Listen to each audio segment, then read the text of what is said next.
फिर पाकिस्तान ने वायदा किया कि हम कभी भविष्य में आपके ऊपर हमला नहीं करेंगे। 1947 में किया, फिर 1965 में किया, फिर 1971 में किया। और 1971 में जब कहा कि हम कभी भविष्य में हमला नहीं करेंगे, जब भी जरूरत पड़ेगी दोनों देश आपस में बातचीत करके कोई भी मामले का फैसला करेंगे, फिर पाकिस्तान ने अपने ही कहे हुए को फिर तोड़ा। कब? 1987 में, जब राजीव गांधी भारत के प्रधानमंत्री बने। राजीव गांधी जब भारत के प्रधानमंत्री बने तो अचानक से बेनजीर भुट्टो ने एक दिन पाकिस्तानी सैनिकों को आदेश दिया हमला करने का। राजीव गांधी को पहले पता चल गया कि हमला होने की संभावना है, क्योंकि गतिविधि बढ़ गई थी, तो उन्होंने भारतीय सेनाओं को भी आदेश दिया और भारतीय सैनिक 30,000 की संख्या में जम्मू कश्मीर इलाके में इकट्ठे हो गए। तो पाकिस्तानी सैनिकों को लगा कि हमारी योजना फेल हो गई, क्योंकि उनको ऐसा लगता था कि भारतीय सेनाओं को पता न चले और हमला करें। वैसी उनकी कोशिश थी, लेकिन वो हो नहीं पाया। राजीव गांधी ने जब पूरी संख्या में वहां सैनिकों को एकत्रित करा दिया और तैनात करा दिया, तो पाकिस्तान ने हमला करते करते अपने आप को रोका। और फिर क्या हुआ? फिर राजीव गांधी बेनजीर भुट्टो में समझौता। फिर 1987 में पाकिस्तान ने कहा कि हम कभी भविष्य में हमला नहीं करेंगे। फिर वो 1997 का, वो 87 का किया हुआ प्रस्ताव पाकिस्तान ने अभी तोड़ा। और अभी क्या था कि हमला करने के पहले पाकिस्तान ने समझौता किया था लाहौर, और ऐसे ही 87 में हुआ था, हमला करने के पहले समझौता, हमला होने के पहले समझौता। उसके पहले के समझौते जो थे वो हमले के बाद के थे। पिछले 15-20 साल में जो 2 समझौते हुए वो हमले के पूर्व हुए। तो दोनों समझौते हुए और उसमें कहा कि हम तो कभी हमला नहीं करेंगे, लेकिन फिर हमला किया।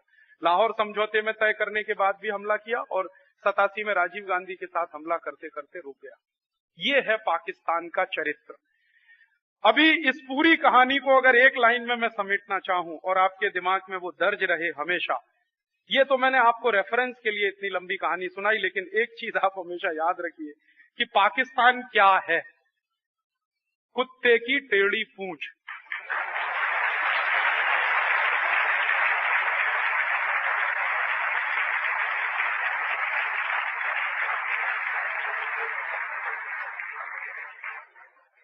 अगर कुत्ते की टेढ़ी पूंछ को 20 साल भी पत्थर के नीचे आप दबा के रखिए तो भी वो सीधी नहीं होती।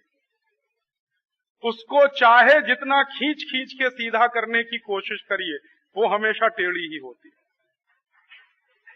कभी भी आप उसको चाहे जितना तेल लगाकर सीधा करिए, चाहे किसी एपरेटस से सीधा करिए, चाहे जिस टेक्नोलॉजी से इंजेक्शन लगा के सीधा करिए, कभी सीधी नहीं होती। वो ही है पाकिस्तान। हाँ, अब ये आप सोचिए कि उसका क्या किया जाए कि जो सीधा ही नहीं होता तो फिर उसके साथ कुछ और दूसरा तय करना पड़े, तो उसके बारे में सोचना चाहिए हम सबको गंभीर। ये पूरी जो बात मैंने आपसे कही, इसमें से 2 चीजें आप सब ध्यान समझें। हमारे देश के खिलाफ पाकिस्तान ये जो सब करता है वो कैसे करता? अभी पाकिस्तान के एक बहुत बड़े संपादक हिंदुस्तान आए थे, उनका नाम था नजम सेठी। उनका दिल्ली में एक बड़ा भाषण हुआ। उनके भाषण में उन्होंने जो कहा उसमें से 1-2 बात बहुत मजेदार मैं आपको सुनाना चाहता हूं, क्योंकि उनके भाषण का पूरा टेप मेरे पास है। मेरा एक दोस्त है दिल्ली में, एक अखबार का सीनियर रिपोर्टर है, वो उनके भाषण का कवरेज करने के लिए गया था अखबार के रिपोर्ट बनाने के सिलसिले में। तो वो टेप रिकॉर्डर लेके गया, पूरा भाषण टेप करके लाया। उसने कहा तुम्हारे काम की चीज है, इसको जरूर सुनो। तो मैंने उसको सुना, कई बार सुना। तो नजम सेठी ने अपने भाषण में एक बात बहुत महत्वपूर्ण कही जो हमको समझने की है। उसने कहा कि पाकिस्तान पिछले 50 साल के आजादी के बाद भी, हालांकि उन्होंने आजादी शब्द इस्तेमाल किया, अगर वो कहते कि भारत से अलग होने के बाद भी अपना कोई स्वतंत्र अस्तित्व बना नहीं पाया। ये एक बहुत महत्वपूर्ण बात उन्होंने, 50 साल के बाद भी किसी भी स्तर पर, न सैन्य स्तर पर, न आर्थिक स्तर पर, न सामरिक स्तर पर, न कूटनीतिक स्तर, कहीं पर भी पाकिस्तान अपना एक स्वतंत्र अस्तित्व नहीं बना पाया। इसका अर्थ क्या है? इसका अर्थ यह है कि हमेशा पाकिस्तान को किसी ना किसी बड़े देश की उंगली पकड़कर ही चलना पड़ता है। वो चाहे अमेरिका की पकड़े, या G7 की पकड़े, पाकिस्तान का स्वतंत्र अस्तित्व नहीं। एक दूसरी बात उन्होंने कही नजम सेठी ने कि हम पाकिस्तानी लोगों को यही नहीं मालूम कि हमारा भविष्य क्या होने वाला, हमको यही नहीं मालूम कि हमारा भविष्य क्या होगा। तीसरी बात उन्होंने कही कि हम पाकिस्तानी लोगों की अपनी जो आबरू, इज्जत, महजब, ये जो सब महजबी बातें, ये जो सब हम करते रहते हैं, ये सब हमारे लिए एक ढकोसला जैसी बन गई। ना तो हमारी कोई पाकिस्तानियत रह गई है, ना कोई हमारे धर्म की ऐसी विशेषता रह गई है, उसमें आडंबर और ये सब बहुत हो गया। ऐसी बात उन्होंने कही। एक महत्वपूर्ण बात उन्होंने और कही अपने भाषण में, मैं सिर्फ इन्फ्रेंस आपको दे रहा हूं, कि पाकिस्तान की अर्थव्यवस्था तो बिल्कुल करीब करीब कोलैप्स हो चुकी है, खलास हो चुकी है। कैसे? वो उन्होंने बताया अपने भाषण में कि पाकिस्तान की सरकार का जो बजट होता है उसका 95% विदेशी कर्जे से आता है। माने पाकिस्तान की सरकार अपने बजट में अगर 100 रुपए खर्च करे तो 95 रुपए वो कहीं से भीख मांग के लाती है। 5 रुपए सरकार का अपना खीसे का होता, माने उनकी अपनी कमाई का होता। तो बजट का 95% उनका विदेश से आता है, ना आए तो बजट नहीं बनता।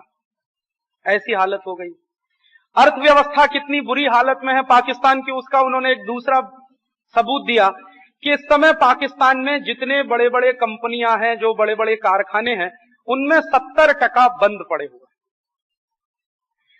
एक और बात उन्होंने कही कि पाकिस्तान सबसे ज्यादा एक्सपोर्ट करता है कपड़ा, कॉटन का कपड़ा। तो कॉटन का कपड़ा बनाने वाली जो मिलें हैं वहां पर, बड़ी मिलें हैं या लूम्स हैं, वहां के जो पावर लूम्स हैं, उनमें 65 से 70% बंद पड़े। वो एक्सपोर्ट भी उनका गिरता जा रहा है। आंतरिक हालत लगातार खराब होती जा रही है, ना कोई लॉ है, ना कोई ऑर्डर है। कहीं भी हत्याएं होती हैं, कहीं भी मर्डर होता है। लोकतंत्र नाम की कोई चीज नहीं है। चुनाव किस तरह से होते हैं वो भी उन्होंने कहा। बहुत सारी बातें उन्होंने कही। इसमें से 2 बातें हमारे काम की हैं जो हम सबको समझनी चाहिए। एक बात तो हमारे काम की यह है कि अगर पाकिस्तान के आर्थिक बजट में 95% विदेशी कर्जे से आता है तो फिर पाकिस्तान ये बार बार हमला करने की हिम्मत कैसे करता है, ये हमको समझना चाहिए कि आखिरकार कोई तो है जो पाकिस्तान को ये हमला करने के लिए पैसा देता है, हथियार देता है, सुविधाएं जुटाता है, सब काम करता है।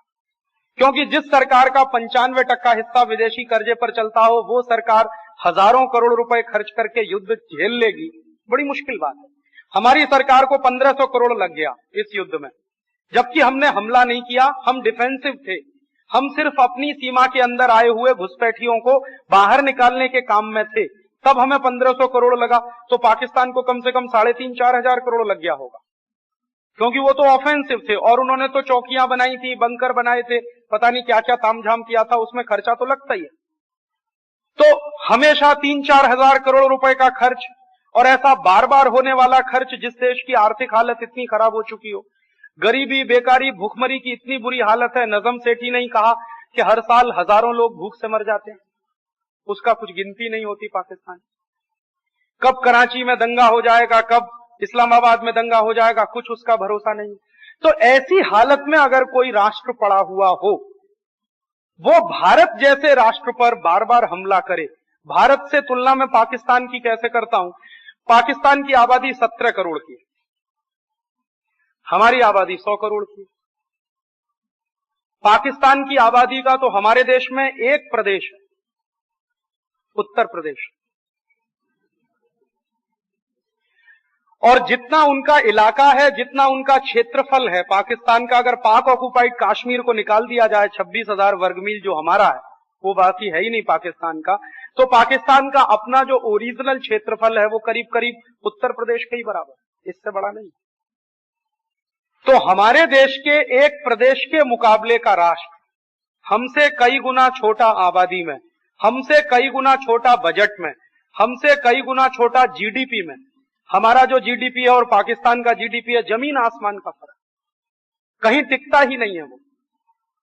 तो ऐसा छोटा राष्ट्र, इतना कमजोर राष्ट्र, आर्थिक रूप से, सामरिक रूप से, और सामरिक रूप से कितना कमजोर है पाकिस्तान। एक बार मेरे एक मित्र हैं जो आर्मी में रह चुके हैं, दिल्ली में एक बार मैं उनसे चर्चा करता था, मैंने उनको पूछा कि मान लो कल्पना करो कि हम सब हिंदुस्तानी आर्मी को एक मिशन पे लगाएं कि पाकिस्तान पे कब्जा करो, तो कितने दिन लगेंगे? तो उन्होंने कहा राजीव भाई, अगर पूरे आर्मी को हम इस तरह से कहें कि हमारी जो पाकिस्तान से सीमा रेखा है, पूरी सीमा रेखा पर एक साथ अगर युद्ध शुरू करें हम, तो पाकिस्तान की सेनाओं में इतनी भी ताकत नहीं है कि वो 4-5 दिन टिक सके। आप ध्यान दीजिए वो क्या कह रहे हैं। अगर पूरी सीमा रेखा पर एक साथ युद्ध शुरू हो जाए पाकिस्तान के खिलाफ, तो 4-5 दिन भी नहीं लगेंगे उनको सरेंडर करने। ये उनकी ताकत है। युद्ध कैसे होता है? पाकिस्तान चतुराई के साथ पूरी सीमा रेखा पर कभी युद्ध नहीं करता। आप ध्यान लीजिए, एक छोटे से सेक्टर में युद्ध करेगा। अभी जैसे कारगिल है, बटालिक है, द्रास सेक्टर है, ये कोई बहुत बड़ा सेक्टर नहीं है, उसमें युद्ध करेगा, या कहीं और राजस्थान के इलाके में करेगा, या कहीं और करेगा। एक साथ पूरी सीमा रेखा पर युद्ध करने की हिम्मत भी नहीं है उनकी, क्योंकि उनकी इतनी तैयारी भी नहीं। तो वो कह रहे थे कि एक साथ अगर पूरी सीमा रेखा पर युद्ध हो जाए तो 4-5 दिन में उनको सरेंडर करना पड़ सकता है। तो इतनी उनकी सामरिक शक्ति है।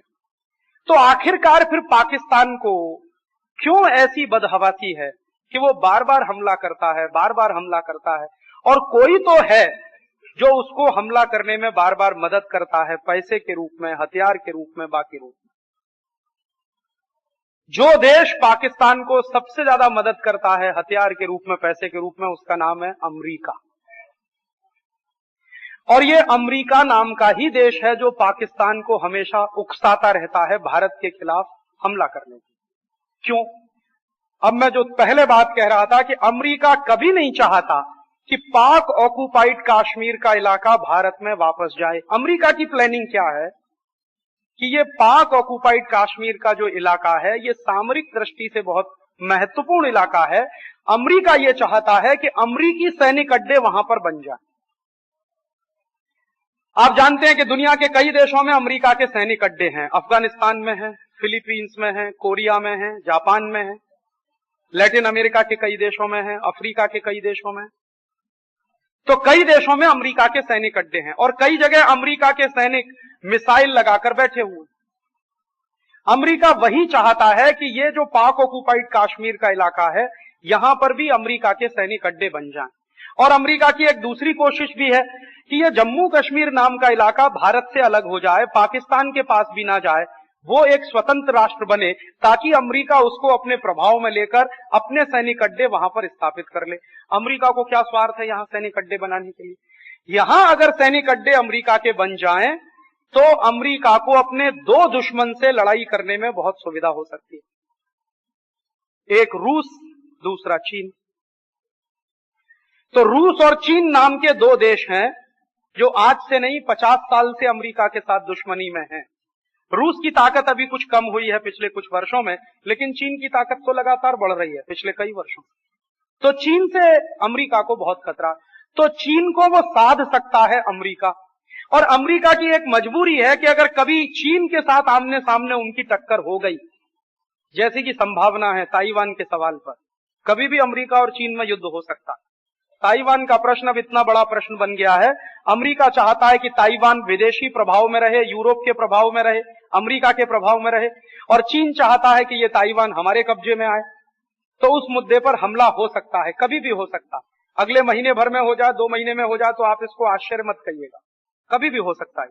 तो ये ताइवान के प्रश्न पर अमेरिका क्या चाहता है कि अगर हमला हुआ चीन के साथ और कभी आमने सामने की लड़ाई लड़नी पड़ी, तो अमेरिकी सैनिक जो हैं वायुसेना के, और अमेरिका के जो वायुसेना के लड़ाकू विमान हैं, उनमें ईंधन भरना पड़ेगा कहीं ना कहीं एक जगह उतरकर।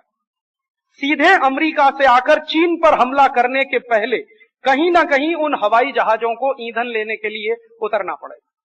क्यों ऐसा क्यों होता है? आप जानते हैं कि ये जो हवाई जहाज होते हैं लड़ाकू, इनमें ईंधन बहुत जलता है, और इनका टैंक इतना बड़ा नहीं होता कि इसमें हमेशा के लिए ईंधन भरा जाए। कुछ जहाज तो ऐसे होते हैं कि 4-5 घंटे में उनको ऑपरेशन करके उतरना ही पड़ता है, उनका ईंधन खत्म हो चुका होता मात्र 4-5 घंटे में। तो बड़े पैमाने पर ईंधन जलता है इन हवाई जहाजों में, लड़ाकू जहाजों में। तो अमेरिका को ऐसी कोई सेफ जगह चाहिए जहां उनके हवाई जहाज उतर सकें, ईंधन भर सकें, और फिर बदले में चीन के ऊपर हमला कर सकें। ये अमेरिका का निहित स्वार्थ है। इसलिए 50 साल से अमेरिका ये पाक अधिकृत कश्मीर के प्रश्न को हल नहीं होने देता। यूनाइटेड नेशंस में लटका के रखा उसने। हालांकि अमेरिका इसी तरह के प्रश्नों को अगर कहीं दूसरे देश में देखे तो तुरंत हल कराता है उनको। जैसे मैं आपको एक उदाहरण दूं, एक बार सऊदी अरब का इलाका कुछ कुवैत ने ले लिया और एक बार कुवैत का कुछ इलाका इराक ने ले लिया, सद्दाम हुसैन ने। और आपको याद है कि जैसे ही सद्दाम हुसैन ने कुवैत का कुछ इलाका कब्जे में किया, तुरंत अमेरिका ने सद्दाम हुसैन के ऊपर हमला किया। क्या बोलकर कि कुवैत का इलाका कुवैत की राष्ट्रीय संपत्ति है, वहां की राष्ट्रीय सार्वभौमत्व के खिलाफ है कि इराक वहां पर कब्जा करे। तुरंत इराक पर हमला करके कुवैत का वो इलाका छुड़ाया। तो हमारा इलाका भी पाकिस्तान के कब्जे में है, अमेरिका कभी पाकिस्तान पे हमला नहीं करता। इसकी आप देखिए, कई लोगों को यह गलतफहमी है कि इराक वाले मुसलमान हैं तो पाकिस्तानी भी तो मुसलमान, तो अमेरिका पाकिस्तान पे हमला नहीं करता ठीक उसी काम के लिए जिस काम के लिए वो इराक पर हमला करता। तो कुवैत का कुछ इलाका अगर इराक के कब्जे में चला गया तो अमेरिका को खतरा महसूस होने लगा, तो इराक पर बमबारी करके वो इलाका वापस छुड़ा दिया। लेकिन हमारा इलाका पाकिस्तान के कब्जे में है, कभी पाकिस्तान पे बमबारी करके नहीं छुड़वाता, क्योंकि ये इलाका अमेरिका के लिए होना बहुत जरूरी है। चीन के साथ अगर उनको युद्ध लड़ना पड़े, रूस के साथ अगर उनको युद्ध लड़ना पड़े, तो इसलिए अमेरिका का निहित स्वार्थ है कि ये जम्मू कश्मीर की समस्या इसी तरह से लटकी रहे, ये कभी परमानेंट सॉल्यूशन में ना जाए। और आप देख लीजिए कि जब जब इस समस्या के समाधान का कोई ऐसा प्रयास हुआ जिसमें ऐसा लगा कि पाकिस्तान या तो पूरी तरह से खलास होगा या तो ये इलाका हमारे पास वापस आएगा, तब तब अमेरिका ने बीच में आकर युद्ध विराम कराया या संधि कराई। अभी ताजा ही देख लीजिए, ताजी स्थिति तो आपके ध्यान में होगी ना कि जब भारतीय सैनिक घाटी में थे और पाकिस्तानी सैनिक पहाड़ियों पर थे तो बराबर लड़ाई चल रही थी और हमारे सैनिक ज्यादा संख्या में मर रहे थे, हताहत हो रहे। जैसे ही भारतीय सैनिक पहाड़ी पर पहुंचे और पाकिस्तानी सैनिक नीचे घाटी में आए, तुरंत अमेरिका ने सामने से बुलाकर पाकिस्तान को कहा कि सैनिकों को वापस कर लो। ये सैनिकों को अगर वापस करना होता तो उस दिन भी कर लेता अमेरिका, जब हमारे सैनिक नीचे घाटी में थे और पाकिस्तानी सैनिक ऊपर पहाड़ी पर थे। तो अमेरिका नवाज शरीफ को उसी दिन बुलाता और कहता कि तुरंत अपने सैनिक वापस करो। नहीं कहा उसने। 26 मई से लेकर और जुलाई के पहले सप्ताह तक चूंकि भारतीय सैनिक नीचे घाटी में थे और पाकिस्तानी सैनिक ऊपर पहाड़ी में थे, तब तक अमेरिका युद्ध को चलवाता रहा। और जैसे ही पाकिस्तानी सैनिक डिफेंसिव पोजीशन में आए और हमारे सैनिक ऊपर पहाड़ी पर पहुंचे, कब्जा किया, टाइगर हिल पर कब्जा किया, तोलोलिंग पर कब्जा किया और कई चोटियों पर वहां कब्जा किया और हमारे सैनिकों की सीधी मार में पाकिस्तानी सैनिक आए। एक दिन तो सैकड़ों की संख्या में पाकिस्तानी सैनिक एक ही दिन में मारे गए। तुरंत अमेरिका को लगा कि अब नुकसान ज्यादा होगा पाकिस्तान का, तो युद्ध विराम करा दिया। तो हमेशा जब पाकिस्तान पिटने की स्थिति में होता है या मार खाने की स्थिति में होता है, अमेरिका बीच में कूदकर युद्ध विराम कराता है, संधि कराता है। अभी का जो युद्ध विराम हुआ वो इसी तरीके से हुआ।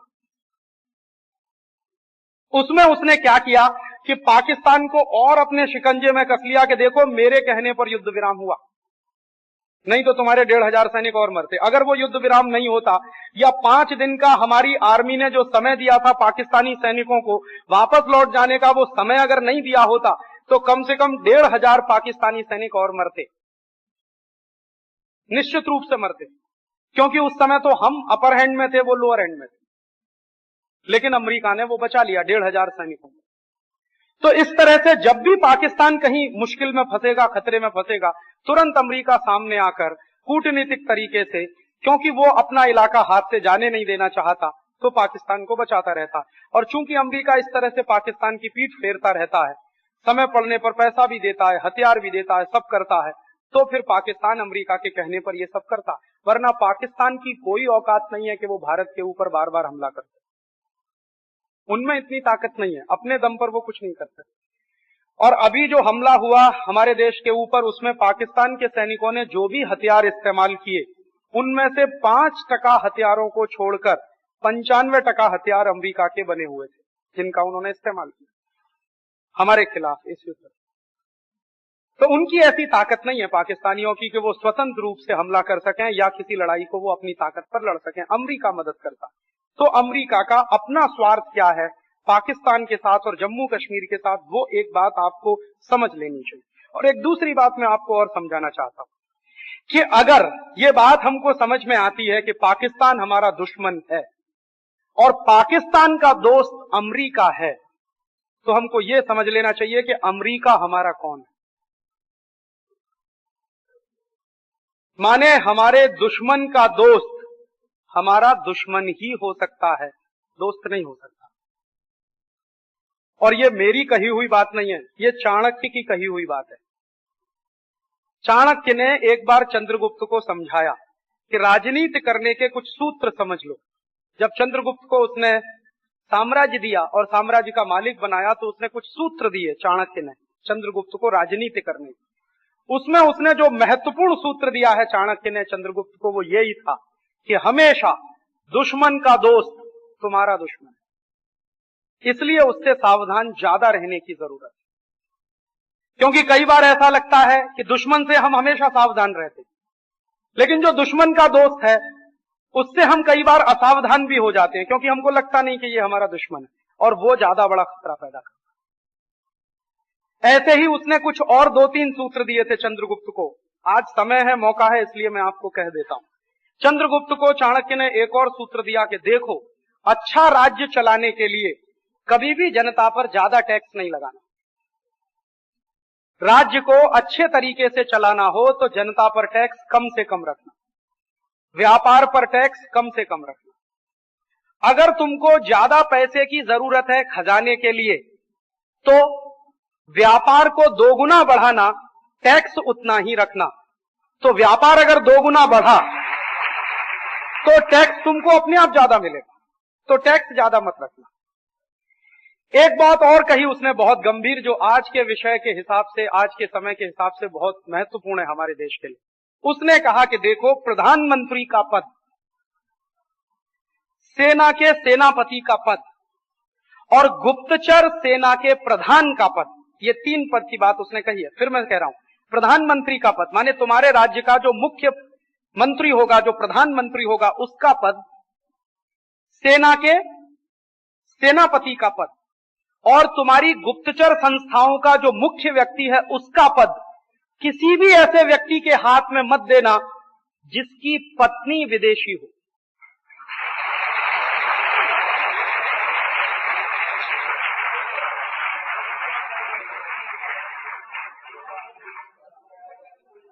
ये चाणक्य सूत्र हैं जो मैं आपको कह रहा हूं, ये मेरा कुछ भी नहीं है। चाणक्य ने जो चंद्रगुप्त को समझाया कि अच्छा राज्य चलाने के कुछ महत्वपूर्ण सूत्र हैं, उनको ध्यान रखना। उनमें से एक महत्वपूर्ण सूत्र कि दुश्मन का दोस्त कभी अपना दोस्त नहीं मानना। दूसरा सूत्र, जनता पर टैक्स कम से कम रखना, व्यापार पर टैक्स कम से कम रखना। तीसरा जो महत्वपूर्ण सूत्र उसने दिया कि सेनापति का पद, गुप्तचर सेवाओं का जो मुख्य व्यक्ति है उसका पद और प्रधानमंत्री का पद किसी भी ऐसे व्यक्ति के पास नहीं होना चाहिए जिसकी पत्नी विदेशी हो। तो चंद्रगुप्त ने पूछा भी है चाणक्य से कि क्या हो सकता है, तो उसने कहा राज्य का सत्यानाश हो सकता है। तो चाणक्य तो यहां तक कहता था कि प्रधानमंत्री ऐसा नहीं हो सकता जिसकी पत्नी विदेशी हो, सेनापति ऐसा नहीं हो सकता जिसकी पत्नी विदेशी हो, और गुप्तचर संस्थाओं का जो प्रमुख व्यक्ति ऐसा नहीं हो सकता जिसकी पत्नी भी विदेशी हो। तो उन पदों पर विदेशी के होने का तो प्रश्न ही नहीं उठता। उसकी पत्नी विदेशी नहीं हो सकती, तो कोई विदेशी आकर इन 3 पदों पर बैठे, वो तो सवाल ही नहीं। तो ये बात वो बोल कर गया था चाणक्य। अभी ऐसा समय है देश के सामने, इसलिए मैंने आपको बोल दिया।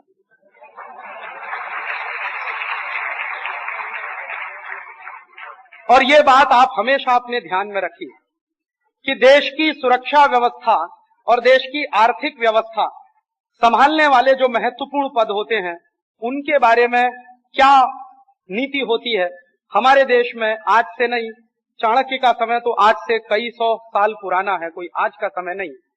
आज के समय में अगर आप इस बहस को चलाएंगे तो भी जवाब वही होगा जो आज से कई 100 साल पुराना जवाब होगा, क्योंकि ये जो संवेदनशील पद होते हैं, इनमें तो कोई ऐसा व्यक्ति हो नहीं सकता।